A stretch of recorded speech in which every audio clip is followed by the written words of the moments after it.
welcome to D&D. Not that D&D. I'm Eller the Disciple. And I'm Tally the Dissenter. And today we're going to talk about gratitude. Okay. So, when you think about gratitude, is there somebody in particular that you are grateful for that comes to mind instantly? Oh, that's hard because I feel like a lot of people come to mind when you say it like that. I don't know. I'm blanking. Suddenly I know no one. I hate when that happens. Well, I have a group of folks that I'm grateful for. In fact, I got to spend some time with them just recently that I work with. And I'm going to give a shout out to Becky and Sue and Jerry. Oh, since you were using kind of more recent people, I could say definitely Sarah at work. I really appreciate her positive attitude.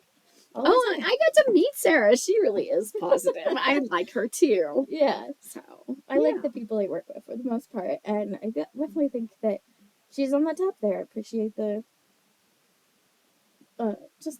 her overall attitude. It's just really, I appreciate it because I wouldn't say that my default is necessarily to be like a pessimist, but I would definitely say it's not necessarily to be an optimist. It's very like realist, leaning towards pessimist. I might be just slightly different in the sense that I'm the realist leaning towards the optimist. So yeah, that's true. That's very true. We kind of go this way. But I don't like it because I have those more pessimistic tendencies, I don't particularly care for it when I work with people who are more pessimistic. It actually grates on me because it's feeding that part of me that I don't want to be. Oh, that's interesting. Thinking about gratitude, it is November and Thanksgiving is coming, and a lot of places that faith communities that have been a part of look at gratitude as a spiritual practice.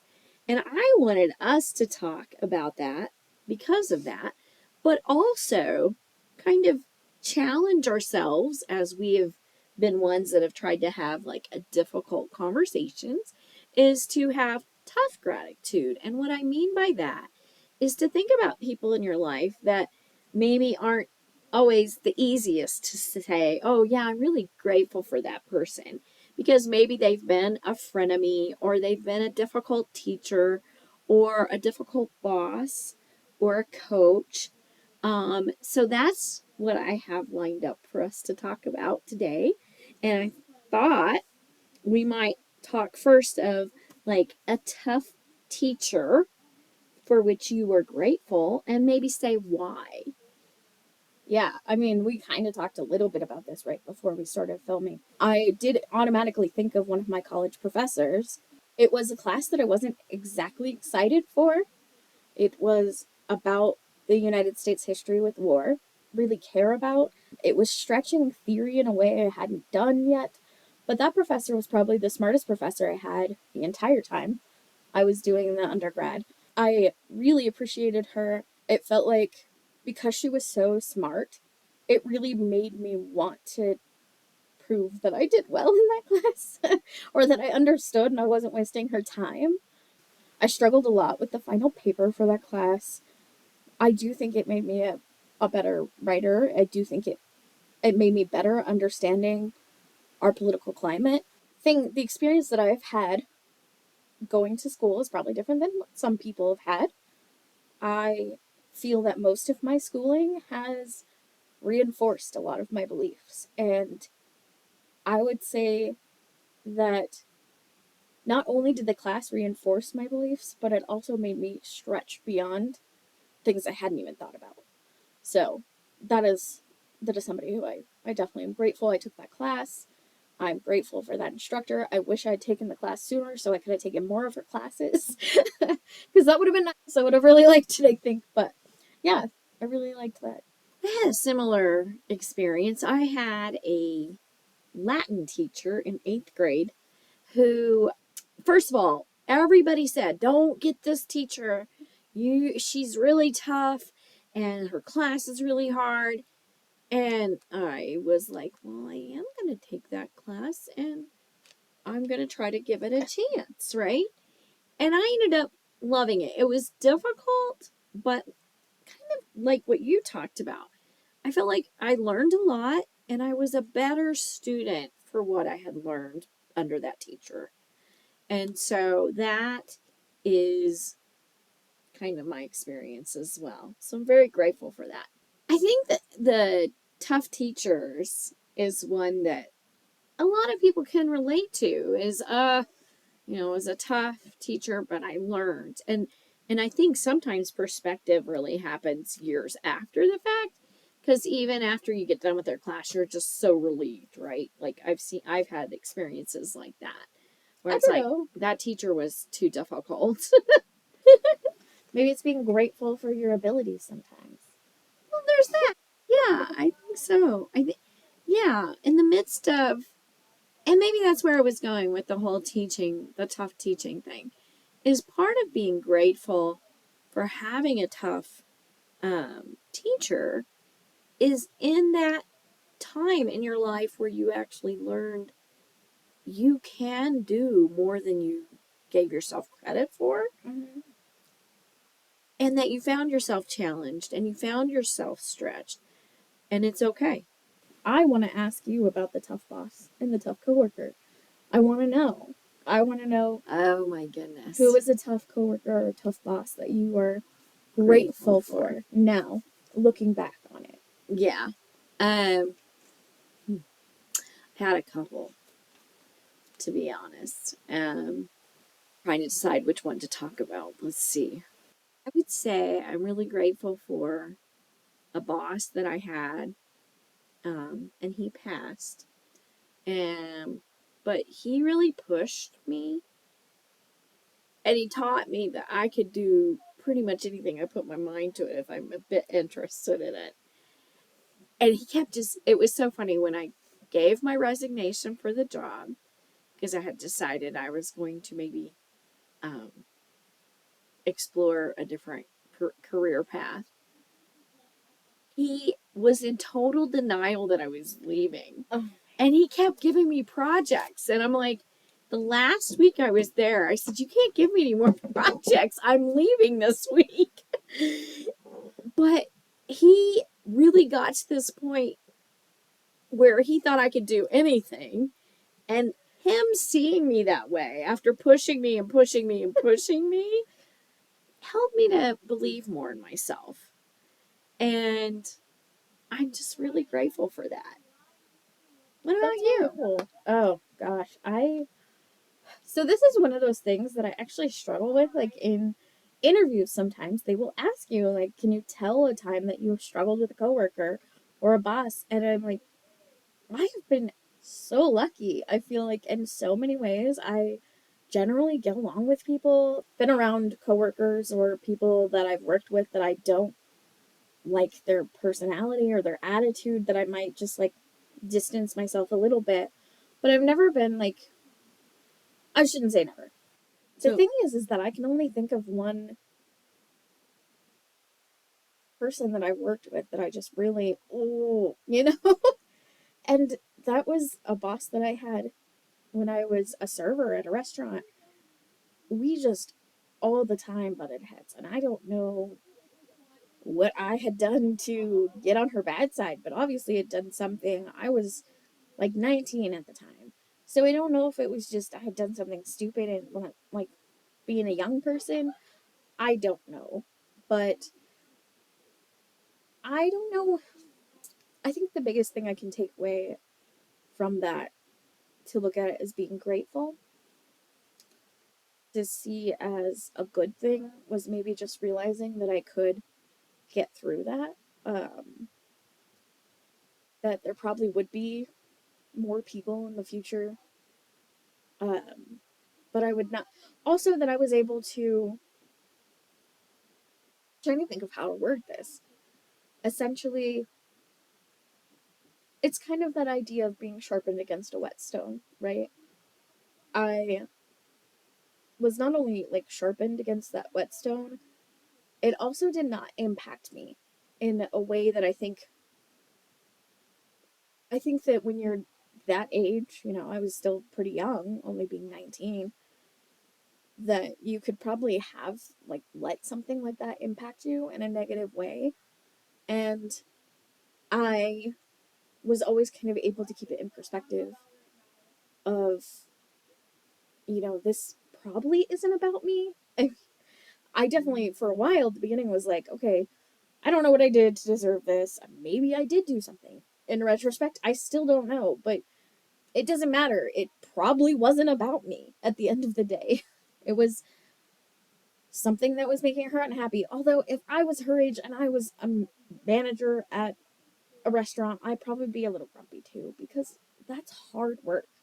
Like, I don't know if any of you have ever worked in service in general, customer service, doing server at a restaurant, retail, all of that is so hard, and people can be unbearable. So yeah, I bet there's probably part of it that was she was just tired, and I was an easy target for that. But I would say more that I'm grateful that I had the experience and was able to get through it.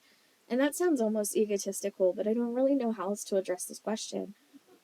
Again, I feel like I've been very lucky working with people that have been great.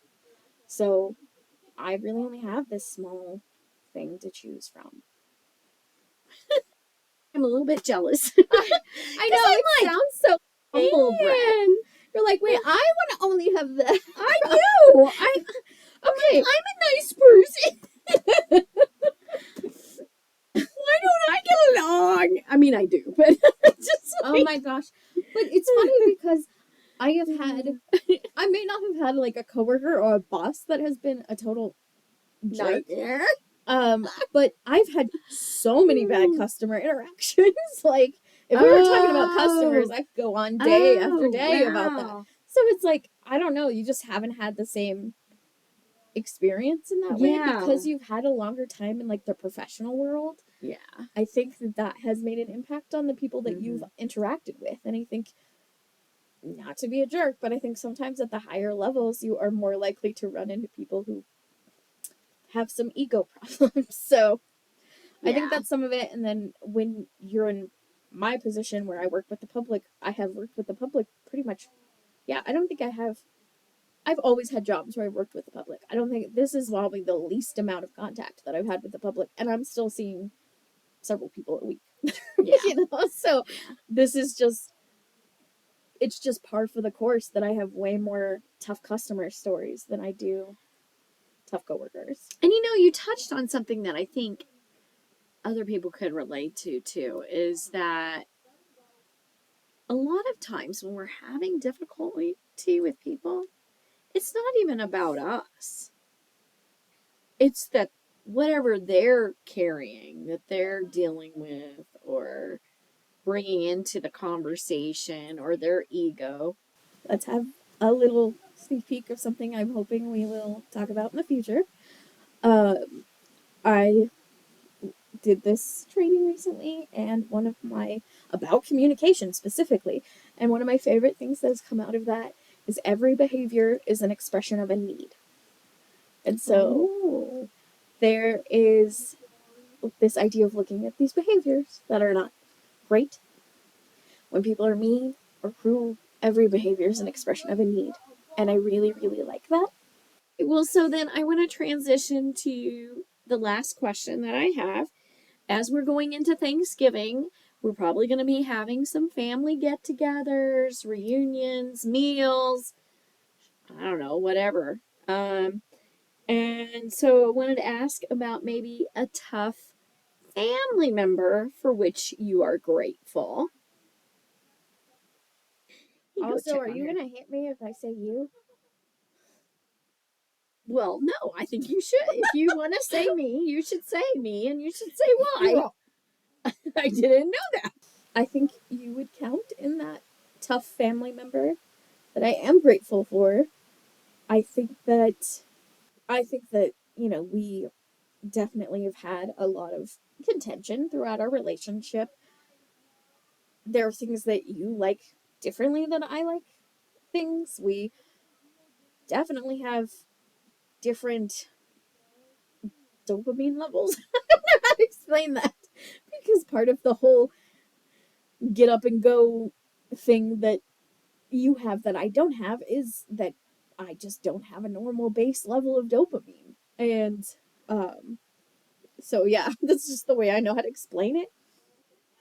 You are a boomer. Go. Wait, don't shake the table. Scooch.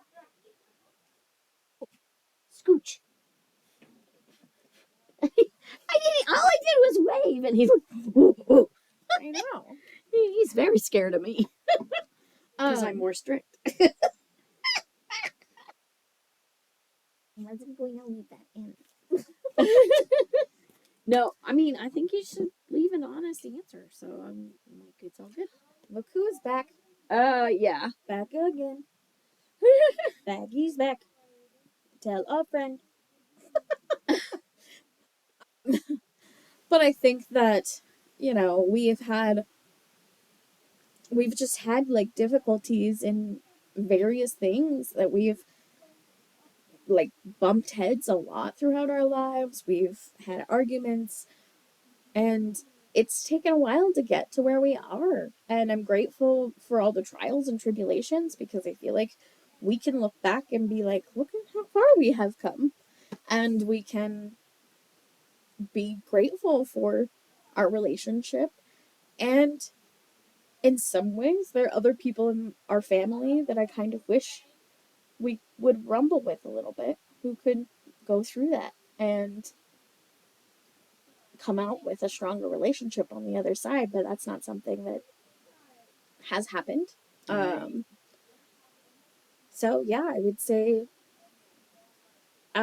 you're probably the first family member that comes to mind with that. And it's more of that you were even open to going through those things and then trying to repair the relationship in the long run. Okay. Well, thank you. I hope you're not mad. It was a surprise, and I'm not mad. I appreciate your honesty. If you say me, I won't be mad either. I feel like I've earned it. So mine is going to go a slightly different place than yours. Okay, well, I'm curious. My answer is actually my birth mother, and but I'm still surprised. So there you go.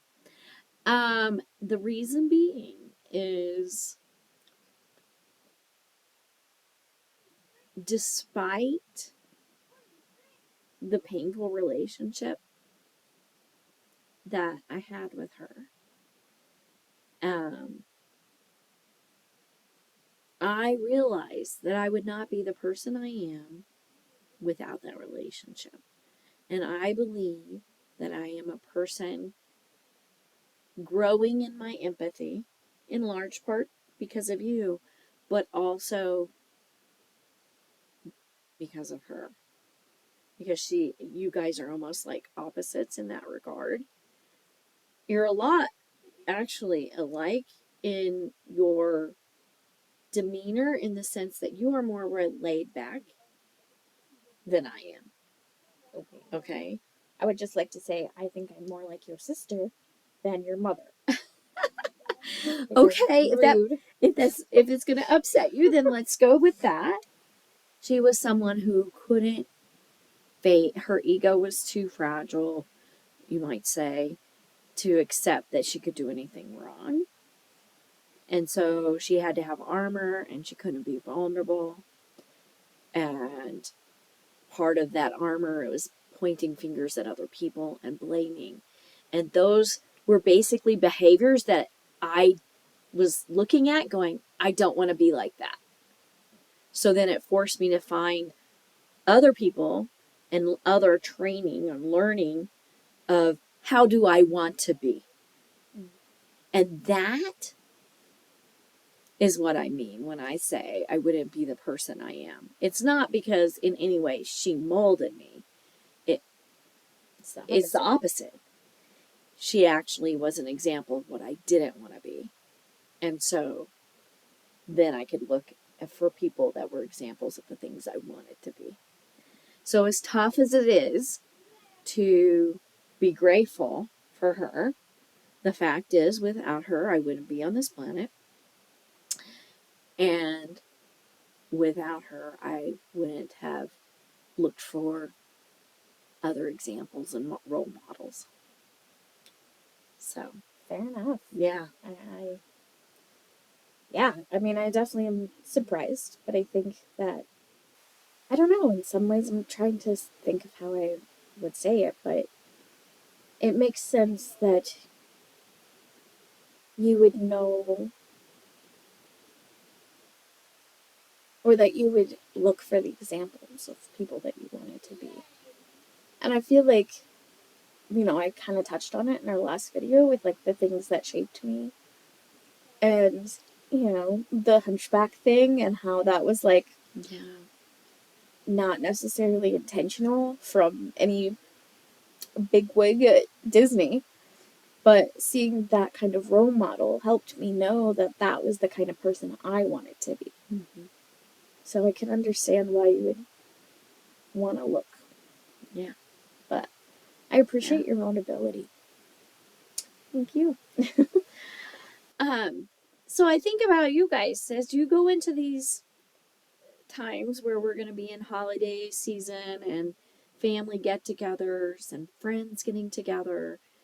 Who that you are grateful for? Who are the people that have challenged you?